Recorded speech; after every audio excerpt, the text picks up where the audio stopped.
The jail was silent, every prisoner watching as the Texas female officer smirked and tossed the handcuffs onto the table. "Escape these," she mocked, "and you're free." Laughter filled the room. Everyone thought it was impossible. But then, the prisoner leaned forward, eyes glinting with something no one expected, and within moments, the sound of metal snapping shut echoed across the cell block. What happened next froze the entire prison. Stay with me until the end, because this story will leave you speechless. Before we begin, don't forget to like this video, hit subscribe, and comment where you're watching from. Now, let's get started. Officer Sarah Martinez had been working at the Harris County Detention Center for 8 years. She'd seen it all: gang members who thought they were untouchable, white-collar criminals who believed their money could buy them out of anything, and petty thieves who swore they'd never get caught again. But in all her years behind those concrete walls, she'd never encountered anyone quite like the man sitting across from her that cold February morning. His name was Marcus Webb, and he looked nothing like the hardened criminals she was used to dealing with. Thin build, quiet demeanor, wire-rimmed glasses that made him look more like a librarian than an inmate. He'd been arrested for burglary, apparently caught red-handed breaking into a jewelry store downtown. What struck Officer Martinez as odd wasn't his appearance, though. It was his complete lack of concern about his situation. While other inmates paced their cells, made frantic phone calls, or tried to negotiate their way out, Marcus simply sat there reading a book. Not just any book. A thick manual on mechanical engineering that he'd somehow managed to get from the prison library. The way his fingers traced the pages, the intense concentration in his eyes, it was like he was studying for the most important exam of his life. The other inmates had started calling him the professor within his first week. They'd snicker as he walked by. This mild-mannered man who seemed so out of place among the tattooed arms and hardened faces that filled the cell block. But Marcus never responded to their taunts. He just kept to himself, reading, thinking, always thinking. Officer Martinez had noticed something else about Marcus Webb. During her rounds, she'd catch glimpses of him working on something in his cell. Small pieces of metal that he'd somehow acquired, tiny scraps of wire, bits and pieces that most people would consider junk. When she'd ask what he was doing, he'd simply smile and say he was keeping his hands busy.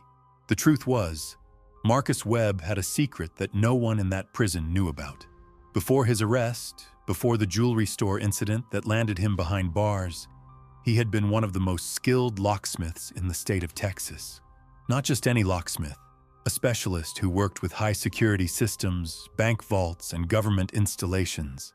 His fingers had danced across locks that most people couldn't even begin to understand. But life had a way of turning even the most skilled craftsmen into desperate men.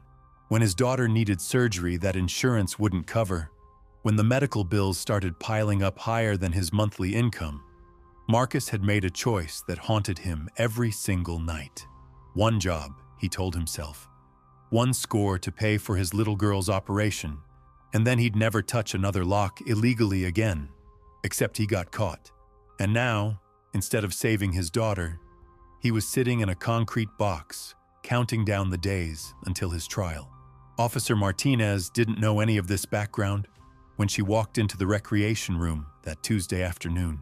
The inmates were gathered around the television, some playing cards, others just talking to pass the endless hours.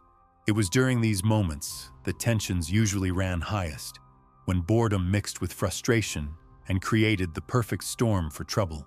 But today felt different. There was an electricity in the air, a sense of anticipation that made the hair on the back of her neck stand up. She'd learned to trust those instincts over her 8 years on the job. Something was about to happen. That's when she noticed the handcuffs. They were sitting on one of the metal tables, gleaming under the harsh fluorescent lights. Standard issue restraints, the kind that had held thousands of prisoners over the years. The kind that were supposed to be impossible to escape from without a key. Whose bright idea was this? Officer Martinez asked. Looking around the room, one of the inmates, a bulky man named Rodriguez who'd been in and out of the system for most of his adult life, grinned and pointed toward the corner where Marcus sat with his book. "The professor here says he can get out of anything," Rodriguez announced loudly. "Been bragging about it all week. Says these cuffs are nothing but cheap metal and wishful thinking." Officer Martinez looked over at Marcus, who hadn't even looked up from his reading. This quiet, unassuming man who'd never caused a moment's trouble since his arrival. The idea that he would boast about anything, let alone escaping from restraints, seemed completely out of character. "That true, Webb?" she called out. Marcus finally looked up, his eyes meeting hers across the room. There was something in his expression that she couldn't quite read. Not arrogance, not defiance, but something deeper, something that looked almost like sadness. "I didn't say I would," Marcus replied quietly. "I said I could." The distinction seemed important to him, though Officer Martinez couldn't understand why. Around the room, other inmates started gathering closer, sensing that something interesting was about to unfold. In a place where entertainment was scarce and days blended into an endless gray monotony, even the smallest spectacle could draw a crowd. Officer Martinez felt that familiar surge of authority rising in her chest. In her 8 years on the job, she'd learned that respect had to be earned and maintained every single day. The moment inmates started thinking they were smarter than the system, thinking they could outsmart the people who kept them locked up, that was the moment discipline began to break down. She'd seen it happen to other officers. They'd get complacent, let their guard down, start treating the inmates like friends instead of criminals, and inevitably, those officers would find themselves in situations they couldn't control, facing men who no longer saw them as authority figures. That wasn't going to happen to her. Officer Martinez walked over to the table and picked up the handcuffs. The metal was cold in her hands, solid and reassuring. These weren't toys or props. They were professional-grade restraints designed by experts who understood exactly what it took to keep someone secure. "You think you're that smart, Webb?" she said, her voice carrying across the now silent recreation room. "You think you can just waltz out of here whenever you feel like it?" Marcus closed his book slowly, carefully marking his place before setting it aside. When he stood up, Officer Martinez was struck again by how ordinary he looked. Average height, average build, nothing that would make him stand out in a crowd. But there was something in the way he moved, a precision to his gestures that spoke of years spent working with delicate mechanisms. "I never said anything about walking out of here," Marcus replied, his voice still quiet but somehow carrying more weight than before. "I just said I could get out of those handcuffs." The recreation room had gone completely quiet. Even the television seemed to lower its volume, as if the machine itself understood that something significant was about to unfold. Officer Martinez could feel every pair of eyes in the room watching her, waiting to see what she would do next. She held up the handcuffs, letting them catch the light. The metal gleamed like a challenge, like a gauntlet thrown down between two opponents who had just realized they were no longer playing the same game. "All right then, Webb," she said, her voice sharp enough to cut glass. "Let's make this interesting." The other inmates began to murmur among themselves. Rodriguez was grinning like Christmas morning had come early. A few of the younger prisoners started placing bets in hushed whispers, though nobody seemed willing to put money on the quiet man with the engineering book. Officer Martinez walked closer to Marcus, the handcuffs dangling from her finger like a pendulum. With each step, she felt her confidence growing. 8 years of dealing with every kind of criminal had taught her one thing above all else: they were all talk. When push came to shove, when the rubber met the road, most of them folded faster than a lawn chair in a hurricane. "Here's what we're going to do," she announced, loud enough for everyone to hear. "I'm going to cuff you properly, just like we do during transport. Standard procedure, nothing fancy. And if you can get out," she paused, letting the moment build. "If you can actually get out of these cuffs, I'll personally walk you to the front gate and tell the warden you're free to go." The room erupted. Inmates started shouting, some laughing, others arguing about whether she had the authority to make such a promise. But Officer Martinez wasn't finished. "But when you fail," she continued, raising her voice above the noise, "when those cuffs stay locked tight around your wrists like they're supposed to, you're going to stand up in front of every man in this room and admit that you're nothing special. Just another criminal who thought he was smarter than the system." Marcus looked at her for a long moment. His expression hadn't changed, but something flickered behind his glasses. For just a second, Officer Martinez thought she saw a flash of something that made her stomach tighten. Not fear, not anger, but something else entirely. Something that looked almost like pity. "Ma'am," Marcus said quietly, "I don't think you understand what you're asking for." The comment hit Officer Martinez like a slap. The respectful tone, the gentle way he said it, somehow made it worse than if he had shouted at her.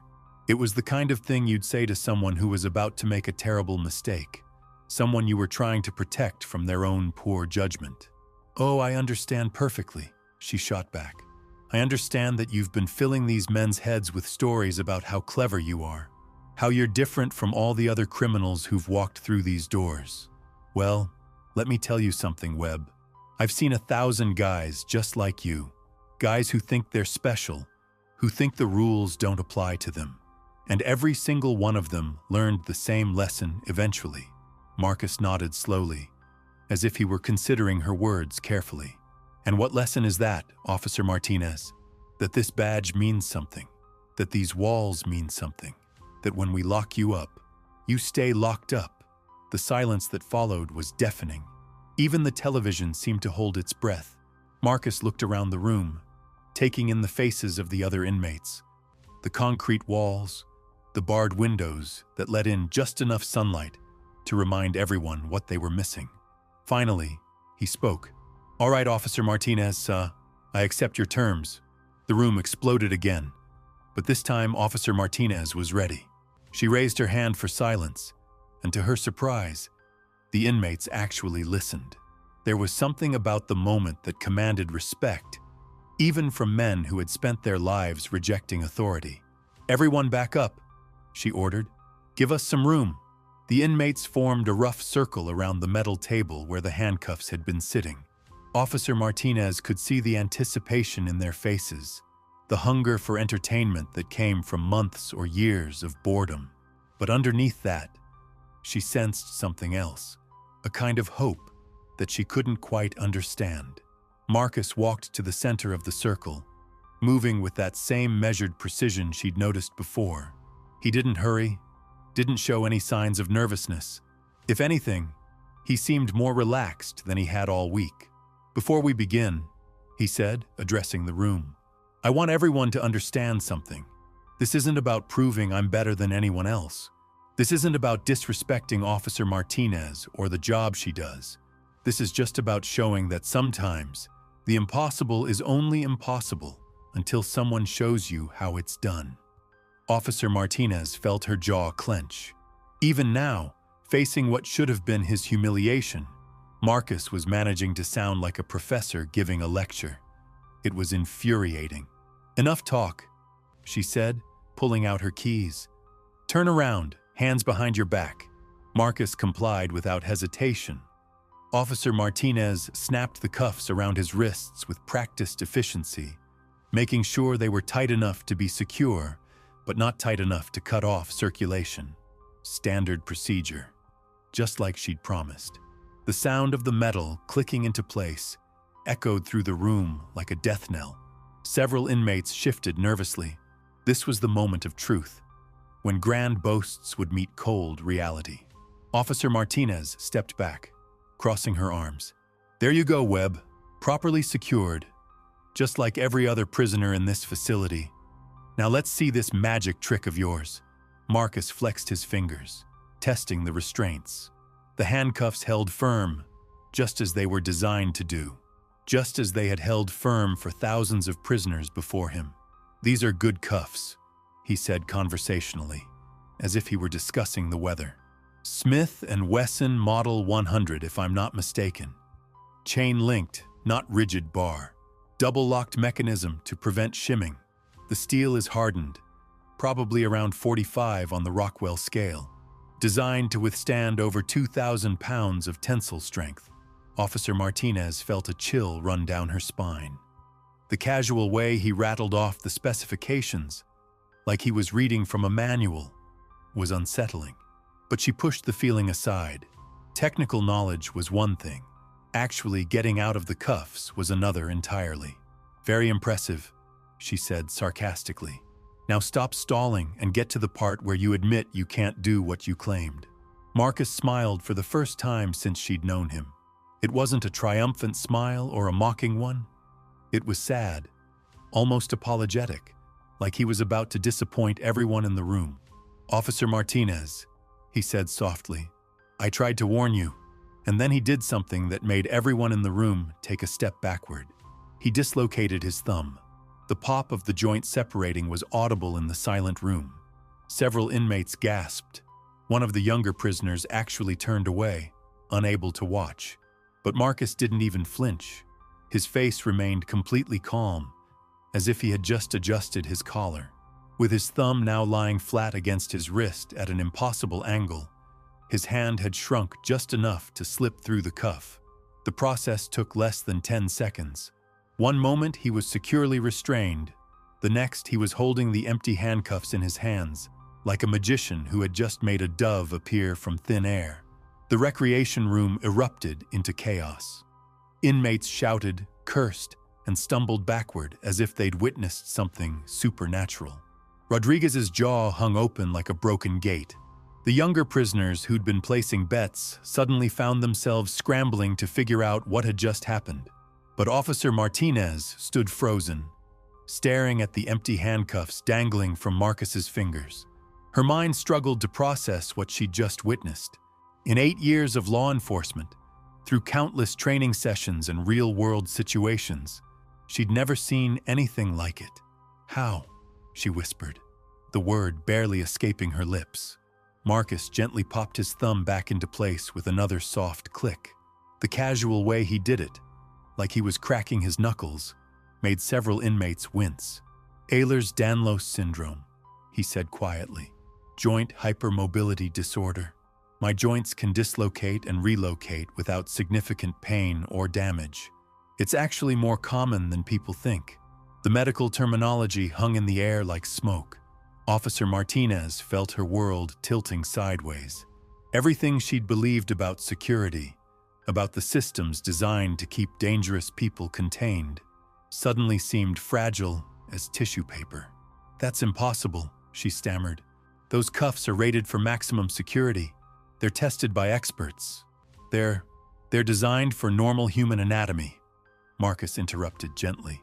"But I haven't had normal anatomy since I was 12 years old." Rodriguez found his voice first among the stunned inmates. "Holy Mother of God," he breathed. "You actually did it. You actually got out." Marcus looked around the circle of faces, each one reflecting a different shade of amazement and disbelief. "I tried to tell Officer Martinez this wasn't about being smarter than anyone. Sometimes the impossible is just a matter of biology meeting opportunity." Officer Martinez's training kicked in like a delayed reflex. "Sit down," she barked, her voice sharp with authority. "Everyone sit down right now." But the inmates weren't moving. They were staring at Marcus like he'd just performed a miracle. And in their world, where hope was as rare as fresh air, maybe he had. "You said if he got out, you'd walk him to the front gate," Rodriguez called out, his voice gaining strength. "You made that promise in front of all of us."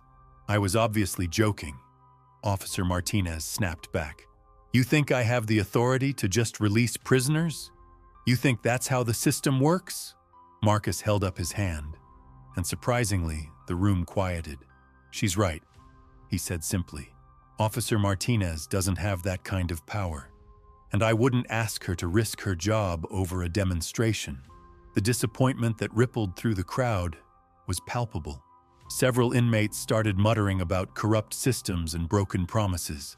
Officer Martinez felt the delicate balance of respect and fear that kept order in the facility beginning to crack.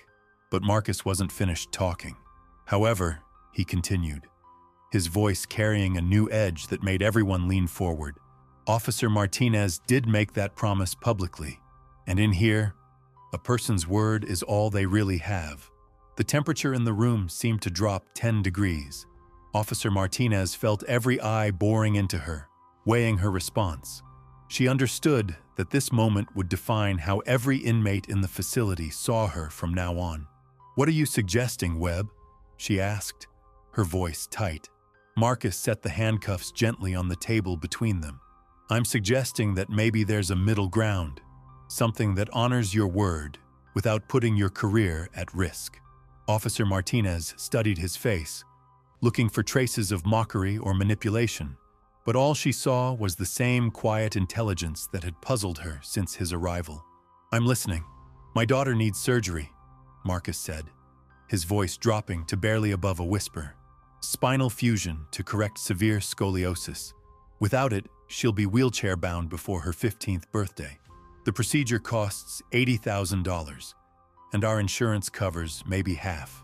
The room had gone silent again, but this time it was a different kind of quiet. The kind that comes when hardened criminals hear about someone's child in danger. "That's why you hit the jewelry store," Officer Martinez realized. Marcus nodded. "One job, one score to pay for my little girl's operation. I knew the risks, but I also knew what would happen if I did nothing." "So what's your middle ground?" Officer Martinez asked, though she wasn't sure she wanted to hear the answer. Marcus picked up his engineering book from the chair where he'd left it. "This facility has security vulnerabilities that I could help identify. Not to escape, not to cause trouble, but to make the system stronger. In exchange, maybe the county could consider a work release program. Let me use my skills legitimately to earn the money my daughter needs." Officer Martinez blinked. Of all the things she'd expected him to say, this wasn't one of them. "You want to help us improve security?" "I want to help my daughter walk," Marcus corrected. "If improving your security system gets me closer to that goal, then yes." Rodriguez laughed, but it wasn't a happy sound. "Man, you really are different. Most guys in here would be planning their next score, not looking for ways to go straight." Marcus turned to face him. "Most guys in here don't have a 12-year-old daughter counting on them." The weight of those words settled over the room like a blanket. Even the hardest inmates understood the pull of family, the lengths a parent would go to protect their child. Officer Martinez found herself in uncharted territory. Her training hadn't prepared her for this situation. She'd been taught to maintain authority, to never show weakness, to keep clear boundaries between staff and inmates. But Marcus Webb was forcing her to see beyond those rigid categories. "I can't make that kind of decision," she said finally. "That would have to come from the warden, maybe even the county commissioners." "I understand," Marcus replied, "but you could make a recommendation. Your word carries weight with the administration." The other inmates were watching this exchange like a tennis match, their heads turning back and forth between the two speakers. Officer Martinez could feel the pressure of their attention, the weight of their expectations. "Why should I trust you?" she asked. "You're a convicted criminal? For all I know, this is all part of some elaborate escape plan." Marcus smiled sadly. "Officer Martinez, if I wanted to escape, would I really need an elaborate plan?" The question hung in the air like a challenge. Everyone in the room understood what he meant. If Marcus could slip out of handcuffs in 10 seconds, what else could he do? What locks could he pick? What security systems could he bypass? The realization hit Officer Martinez like a physical blow. This quiet, unassuming man could probably walk out of the facility whenever he chose.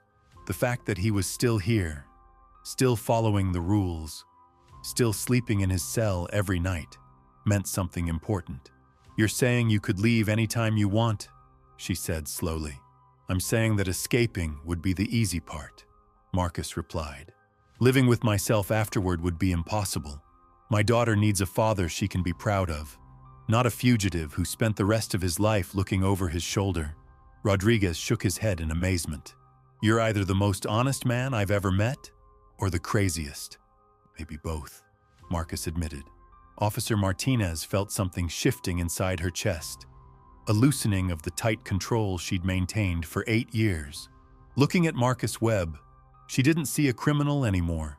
She saw a father facing an impossible choice, trying to find a path between doing right by his daughter and doing right by society. The warden's never going to approve a work release program for a burglary conviction, she said, especially not one that involves security consulting. Then maybe we need to think bigger, Marcus suggested. What if this became a pilot program? What if the county could demonstrate that rehabilitation works better than just warehousing people? The idea was radical, almost revolutionary. Officer Martinez could imagine the resistance it would face from prosecutors, politicians, and taxpayers who believed criminals deserved punishment, not opportunities. But she could also imagine the possibilities. How many inmates had skills that were going to waste? How many families were being destroyed while breadwinners sat in cells, unable to contribute anything positive to society? You're talking about changing the entire system, she said. I'm talking about changing one life at a time, Marcus corrected, starting with my daughters. The recreation room had become a courtroom, with Officer Martinez serving as judge and jury. Every inmate in the circle understood that her next words would set a precedent that could affect all of them. She looked at the handcuffs still lying on the table, then at Marcus's calm, hopeful face. 8 years of following protocol warred with a growing sense that protocol wasn't always enough. I'll talk to the warden, she said finally. No promises, but I'll explain what happened here today. I'll tell him about your skills and your situation. The cheer that went up from the inmates was unlike anything Officer Martinez had ever heard in the facility. It wasn't the wild celebration of men getting away with something. It was the sound of hope being born in a place where hope usually came to die. Marcus extended his hand toward her, and after a moment's hesitation, she shook it. His grip was firm but not aggressive, the handshake of a man keeping his word. Thank you, Officer Martinez, he said. Whatever happens, thank you for listening. As the inmates began to disperse, chattering excitedly about what they'd witnessed, Officer Martinez found herself staring at the handcuffs one more time. They looked exactly the same as they had an hour ago, but somehow they meant something completely different now. They weren't just restraints anymore. They were a reminder that sometimes the strongest chains are the ones we put on ourselves, and sometimes the key to freedom isn't about breaking out. It's about finding a way to serve something bigger than our own fears. But Marcus Webb's story was far from over. What Officer Martinez didn't know was that her promise to speak with the warden would set in motion a series of events that would challenge everything the county justice system believed about crime and punishment. The next morning brought news that would change everything, and the quiet man with the engineering book was about to discover that some locks are harder to pick than others. The warden's office felt smaller than usual when Officer Martinez knocked on the heavy oak door the next morning. She'd spent the entire night rehearsing what she would say, how she would explain the impossible thing she'd witnessed without sounding like she'd lost her mind. "Come in," came the gruff voice from inside. Warden Thomas Kowalski had been running the Harris County Detention Center for 15 years. He was a thick-set man with graying hair and eyes that had seen every scam, every sob story, every manipulation that desperate men could devise. Nothing surprised him anymore. At least, that's what he told himself. "Martinez," he said without looking up from his paperwork. "What's got you knocking on my door before 8 in the morning?" Officer Martinez closed the door behind her and took a seat across from his cluttered desk. "Sir, I need to discuss an incident that occurred yesterday in the recreation room, involving inmate Marcus Webb." Warden Kowalski's pen stopped moving. In his experience, when guards came to his office to discuss incidents, it usually meant paperwork, investigations, and headaches that lasted for weeks. "What kind of incident? Did Webb start a fight? Cause trouble with the other inmates?" "No, sir, nothing like that." Officer Martinez took a deep breath. He escaped from a pair of standard-issue handcuffs in front of 20 witnesses. The warden's head snapped up. His eyes narrowed as he studied her face, looking for signs of a joke or mental breakdown. "What? I cuffed him myself, sir." Proper procedure, double-locked, everything by the book, and he slipped out of them like they were made of paper. Warden Kowalski leaned back in his chair, which creaked under his weight. In 15 years, he'd heard a lot of crazy stories, but this one was different. Martinez was one of his most reliable officers. She didn't exaggerate, didn't panic, and she sure as hell didn't make things up. "Explain," he said simply. Officer Martinez recounted the entire sequence of events, from the initial challenge to Marcus's demonstration of his unusual ability. She described the medical condition he'd mentioned, the dislocated thumb, the way he'd handled the situation with quiet dignity. When she finished, the office fell silent except for the distant sounds of the facility waking up around them. Guards changing shifts, inmates being processed for court appearances, the endless machinery of justice grinding through another day.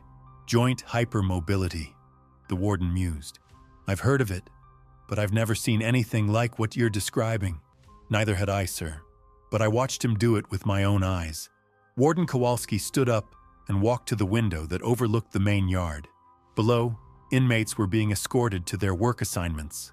Some headed to the kitchen, others to the laundry facility, a few to the small workshop where they assembled furniture for state agencies. "Tell me about this work release proposal he made," the warden said. Officer Martinez had expected this question, but it still made her nervous. What she was about to suggest went against every protocol in the book. "Sir, Webb has extensive knowledge of security systems, legitimate knowledge, from his work as a locksmith before his arrest. He's suggesting that he could help identify vulnerabilities in our facility in exchange for a chance to earn money for his daughter's medical expenses." The warden turned from the window. "His daughter? She needs spinal surgery, sir. Expensive surgery that his insurance won't fully cover. That's why he committed the burglary in the first place." Warden Kowalski had heard thousands of sob stories over the years. Dead relatives, sick children, desperate circumstances that supposedly justified breaking the law. Most of them were lies or exaggerations designed to manipulate the system. But something about this case felt different.